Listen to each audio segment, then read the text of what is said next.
नमस्कार, आपण पाहता रत्नापूर न्यूज. लातूरच्या 17 अपक्ष उमेदवारांचा शिंदे शिवसेनेत जाहीर प्रवेश.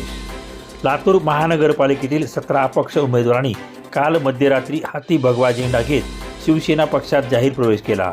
यावेळी या सर्वांचे एकनाथ शिंदे यांनी पक्षात स्वागत करून भावी वाटचालीसाठी त्यांना शुभेच्छा दिल्या. यात प्रामुख्याने श्रीकांत रांजणकर, मनोज जोशी, निलेश मांदळे, सुवर्णा पाटील, अर्चना कांबळे, अजय गजघोष, प्रशांत बिराजदार, शोभा सोनकांबळे, किशोर कवडे, वंदना बनारसे, नंदिनी झंवर, पृथ्वीराज बायस, प्रतीक्षा साळुंके, प्रशांत काळे, ओमप्रकाश नंदगावे, राहुल साबळे, नरसिंह घोणे तसेच राष्ट्रवादी काँग्रेस शरदचंद्र पवार गटाच्या वाहतूक सेनेचे उपाध्यक्ष उत्तमराव लोंढे आणि इतर प्रमुख पदाधिकारी यांनी शिवसेनेत पक्षप्रवेश केला.